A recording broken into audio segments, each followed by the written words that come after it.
Hello, everyone. I want to welcome you to the Breakthrough Club. It's a flawless and bound talk show that we will be inviting sales leaders, marketing leaders, and business leaders who we know that they're actually doing something different and they're moving the needle forward. And in our own word, we can say they're really rising above the noise. So very pleased today to have a very special guest, Buchanan. He agreed to have the interview with us today. And we'll just go through Buchanan a couple of questions with you today to make sure that we're adding value to the audience. First, I'll ask you to introduce yourself and your role in your current organization. Yeah, absolutely. So my name is Buchanan Hunter. I am the marketing specialist and de facto business development guy for the Latium Group of Companies. Before Latium, I was actually working in the auto industry in their marketing department in various capacities. And one of my specialties was bringing in new means of digital campaigns and digital marketing to the forefront of those industries. So. Got it. So clearly I can see you're a marketeer by heart. With all Yeah, yeah, absolutely. How many years in the current role? In the current role, we're coming up on 2 now. 2, and then in your previous role? The previous role, I was 5 years there. 5 years. So like almost 7 years under your belt right now, kind of working Yep. as a marketing leader and leading organizations.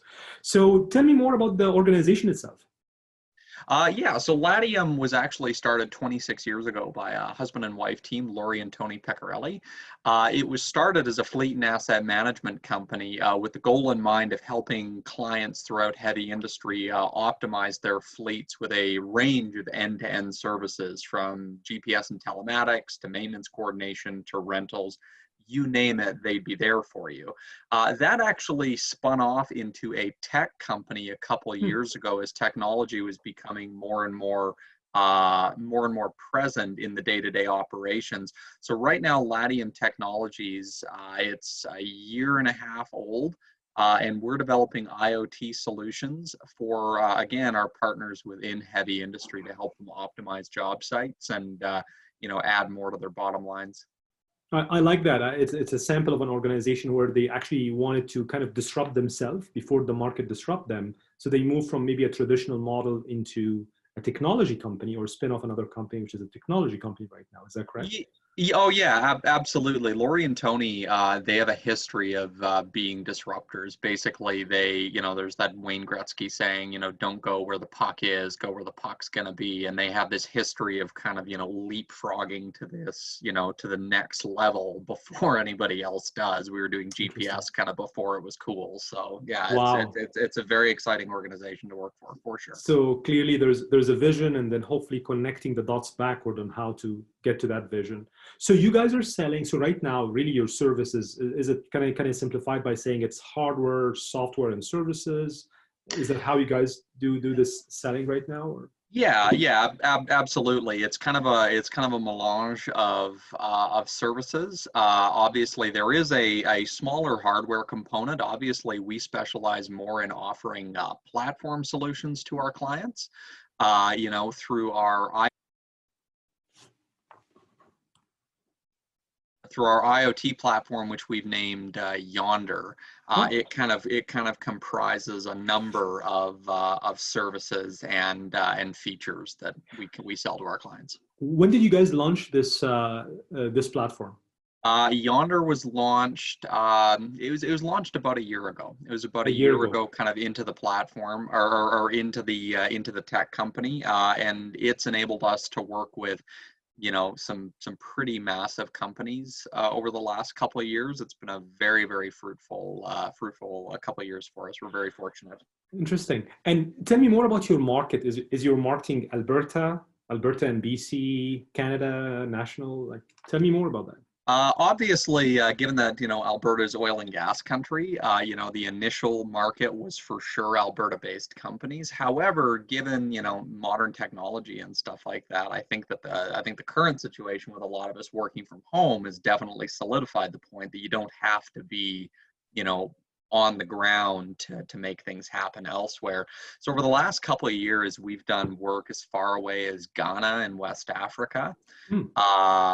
as well as far south as Houston, Texas, where we have an ongoing demo with one of the world's biggest construction firms. Wow, wow. And you guys, the leadership team, really can be bootstrapped in Alberta, in Edmonton. Is that Yep. correct? Okay. Yep, absolutely. That's amazing. That's an amazing Alberta case study that we're building for the world, really, at the end of the day. For sure. Yeah, absolutely. Absolutely. So Buchanan, I'm going to ask you more as a marketing leader in this organization and in previous organizations, 7 years under your belt from an experience perspective. Before the current situation we're in right now, and all the audience know we're recording during COVID, right? We're almost 2 months, maybe 2.5 months in COVID right now. So before COVID, let's imagine that didn't exist. Can you share with us from a high level perspective, what was your marketing playbook from a digital perspective? From a digital perspective, things were obviously very targeted. You know, our services aren't a standard commodity like an iPhone or something like that. This isn't for everybody. So we would have specific buyer personas within companies, and we would generally do direct reach outs to those customers, you know, kind of speaking that love language, to obviously engage them and try and help them find some value in the products that we're offering. So that's pre-COVID. Now, post-COVID, you know, it's actually been fairly interesting, despite the fact that, you know, obviously we're talking about something that has slowed down or in some cases paralyzed a lot of workflows kind of across the globe. You know, we're actually finding some more opportunities in these touch points because now we have an audience that'll, you know, a lot of their major projects and a lot of the things that were kind of keeping them very, very busy, you know, are slowed down right now. So they have the time to engage with us and they have the time to chat with us. So it's actually leading to a lot of really, really powerful conversations with some very cool organizations over the last little while. You know, I'm hearing with a lot of business leaders right now, and I think this statement came from a lot of business coaches as well. They're saying, when you change the way how you look at things, the things you look at change. So I like your approach. You're saying, you know what, COVID might be a very interesting thing that we're passing through, but it can, in a way, open new doors, because what I'm hearing from you is that you're saying other leaders having more time to evaluate your platform. Yeah, so adjusting the model. Absolutely. I think COVID has also brought up a lot of things too, like, you know, how fickle a lot of business is. Obviously, in Alberta, you know, unfortunately, the oil and gas market has taken a fairly substantial hit over the last little while. So obviously, adding to the bottom line and finding new ways to optimize, you know, it's a great opportunity for a lot of these companies to be exploring solutions like the Yonder platform. Absolutely. Now, so that's regarding marketing. From a sales perspective, also, if you can walk me through, you know, your sales process from a high level, pre-COVID and the last 2 months, how was it, and if it's changing a bit? Yeah, so generally our sales process would begin with kind of an exploratory meeting. Something that we specialize in is coming up with creative and sometimes customized solutions, because, you know, we know it's not a one size fits all thing for our clients. We'd have these exploratory meetings, and then we would generally travel to site to go and help out. Now, in some cases, you know, that's not totally possible right now. You know, as I said, we had a demo going on in Houston, Texas right now. You know, we can't fly there at the moment.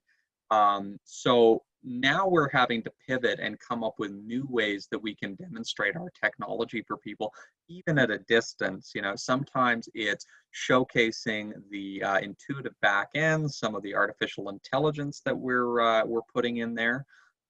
In other cases, like with a major construction player in the city of Edmonton here, it was simply dropping off a demo kit that included our edge computing device, which we call our parent, and a number of sensors, and giving them a login and basically saying, okay, go ahead, you can kind of play around with this a little bit. You know, so it's definitely opened up some doors in that respect too. That's amazing. And I'm glad to see that your organization is kind of pivoting and shifting quickly to kind of deal with the situation we're in. It's kind of clearly it's not stopping you guys. It's kind of it's helping you think outside the box and demo in a different way. Oh That's yeah, right. well, yeah, absolutely, 100% it is. Yeah. Yeah.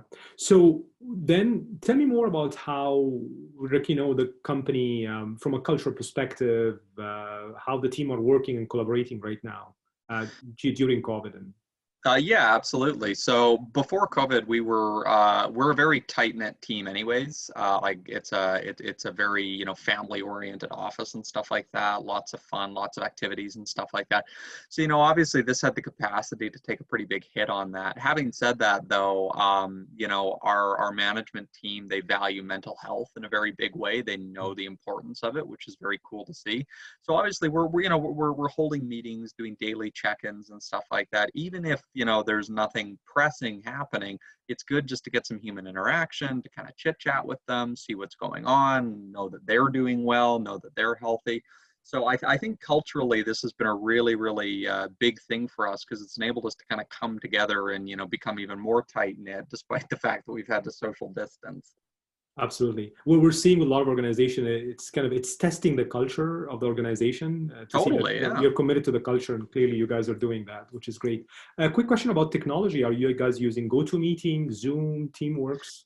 Yeah, so right now we actually use we actually use TELUS has their own kind of meetings application. Okay. So yeah, so we've been working pretty extensively with that. Obviously, a lot of organizations are using Zoom as well, so we do have that capacity as well to provide our clients with kind of that face-to-face service.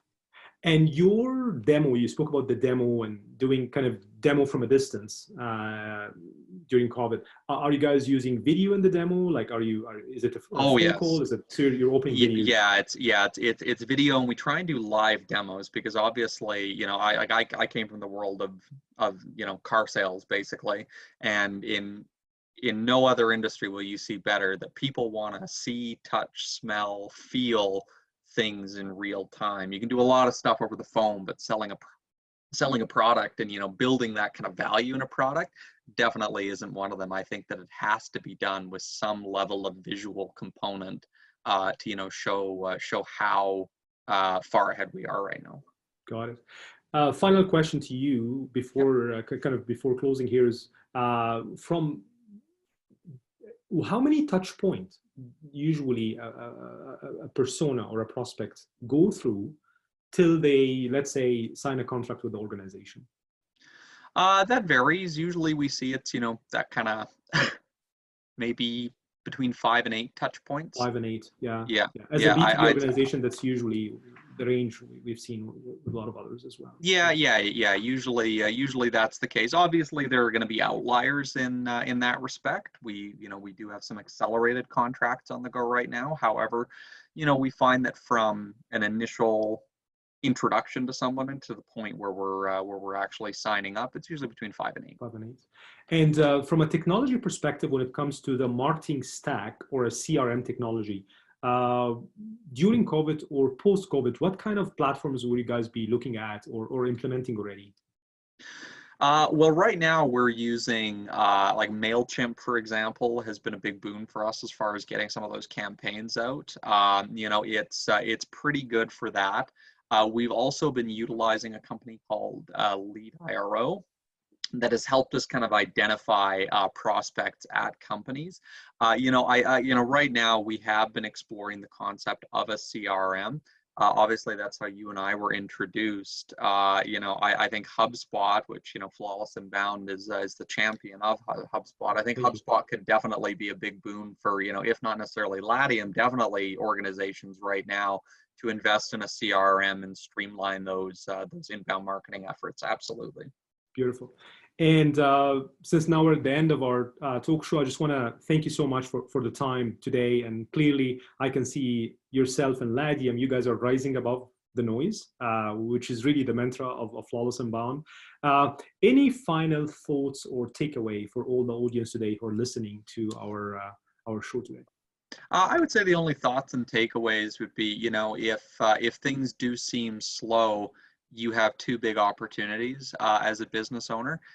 You can focus on the current clients that you have and ensure that you are delivering if not, if you're already not, this, exceptional customer service right now. That's a big key factor. And I would say the other thing is, starting to think outside the box and starting to think about different ways that you can deliver your services to your clients. For instance, on the fleet side, Latium, obviously a lot of it's face-to-face. We're now doing remote deliveries of vehicles and stuff like that. We're doing remote installations where they don't have to interact with people. They don't have to, obviously we're not doing physical contact or anything like that. So, it's thinking outside the box and finding new ways to operate right now. Beautiful. Buchanan, thank you so much for your time today. I learned a lot. I took some notes. And thank you again for accepting to have the interview with us. Hey, absolutely. Yeah, thanks. You too. Bye now. Cheers. Bye for now.